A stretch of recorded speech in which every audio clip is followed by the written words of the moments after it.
Hello and welcome everyone to another Magebane devlog. Magebane is a cute pixel-style hack-and-slash game that I'm developing with my wife Janidras. Been a while, I'm also coming at you with a new format. I'm gonna section this devlog into chapters that uploading me hopefully remembers to add to the YouTube description. Consider this a threat, future me. Anyhow, future devlogs should also follow a similar chapter system. I should probably also tell you guys what the chapters are. First is an introduction. This yapping now is part of the introduction, where I tell you what I've been up to and what to expect in this devlog. Then I'll talk about the larger features that each get their own segment in this chapter. If you feel that is slow, I'll follow it with a rapid fire round where I'll talk about a bunch of smaller changes for a sentence or so. Second to last, I'll deep dive into a design decision where I invite you to discuss and or give your opinion.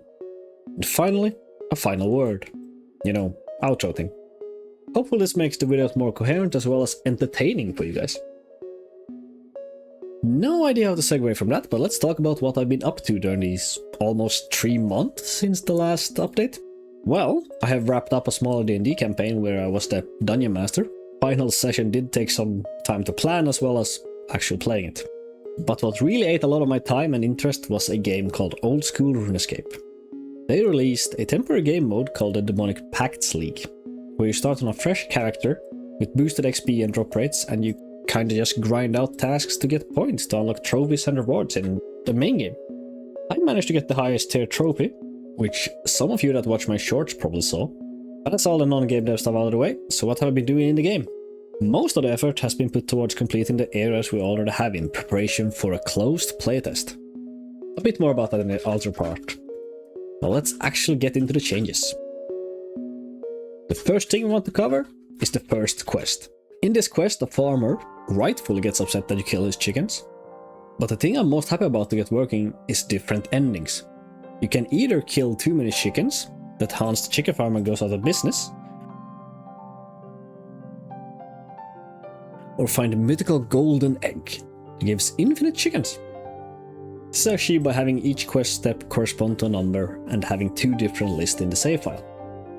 One with ongoing quests and one with completed quests. Which means, for example, if you move a quest to completed after you reach quest step 8 or so, then you get one ending. But if we mark a quest as completed at step 100, you get a different ending. This allows us to technically have near infinite endings and quest steps. The steps themselves are decided by different nodes that either add dialogue, enemies, and loot, depending on which current step we are on. I'll probably talk more about those in the future devlog when they are fully completed. There's also been changes to how the experience is gained. Originally when an enemy died, the thing that killed it instantly gained experience. This was later switched to the player always gaining experience points when an enemy dies, but this caused some issues with always needing to get the attacker and such. The solution was to make the enemies drop experience orbs instead. Then it didn't matter how or where the enemy died, as the player needs to go near the experience orbs to have them home in and give experience. Did some trajectory math to make the orbs seem to fly out of the enemy, but otherwise a simple solution. We added 2 new enemies, or well, enemy variants, but they're different, I promise. First up we have the Orc Archer.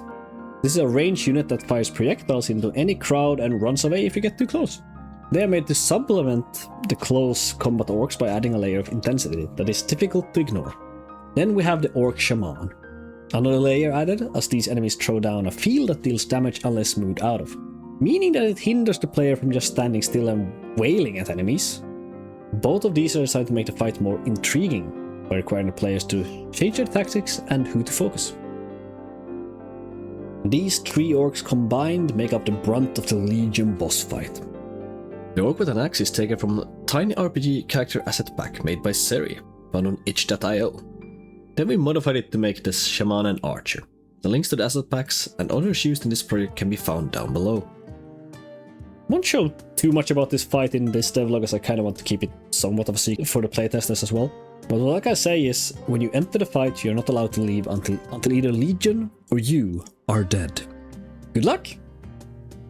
But if you manage to win against Legion, you will unlock the Mighty Axe, a secondary weapon that can be switched to that requires to be charged in opposition of the sword. You can just spam click. Unless the axe is charged fully, you can't attack with it. But when you hit, it deals an immense amount of damage. And that's not all. If you manage to reach a physical level of 10, you can overcharge the axe, making it deal double damage, indicated by this blue charge, which puts us into a leveling system that puts Magebane apart. As you might have remembered a few seconds ago, I said, if you manage to reach a physical level of 10, like any RPG, you level up when you gain enough experience. But the levels can either be used to level up spells or keep them to improve your physical strength. That means if you are level 10 and have unlocked the improved axe charge, but then buys a firebolt spell, your physical level will decrease to 9, meaning that you no longer will have the improved axe charge ability. What physical abilities you have, as well as spells unlocked and which physical abilities no longer can be obtained, are shown in the spell and level overview menu. Apart from that, you will also gain 2 hit points, 1 sword damage and 2 axe damage per physical level at this stage. But the trade-off is that you will have no cool spells. It's a balancing act between learning the arcane or keeping your physique. Remember, you can only get the maximum level of 100. The attentive of you have probably seen that the map have changed quite drastically, so I think it's a good point to have an old and new comparison.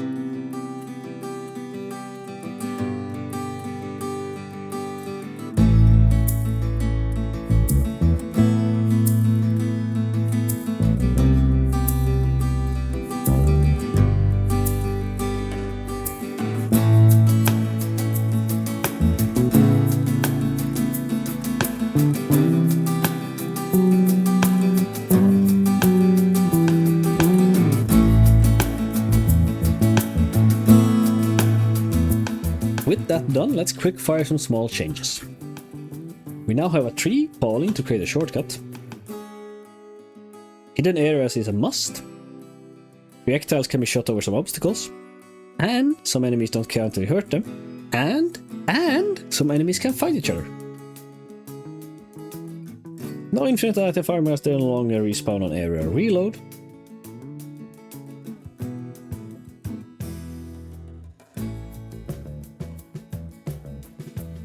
You can simply add a box down here that automatically sets where the camera should stop. Level up spells now happen at these altars. And that's it for the developments.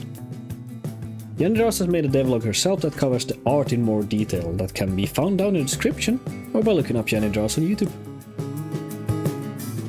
This will be the open discussion segment of the video, since we would really like your opinion on this matter. We started thinking about the sage tree and the respawn mechanic.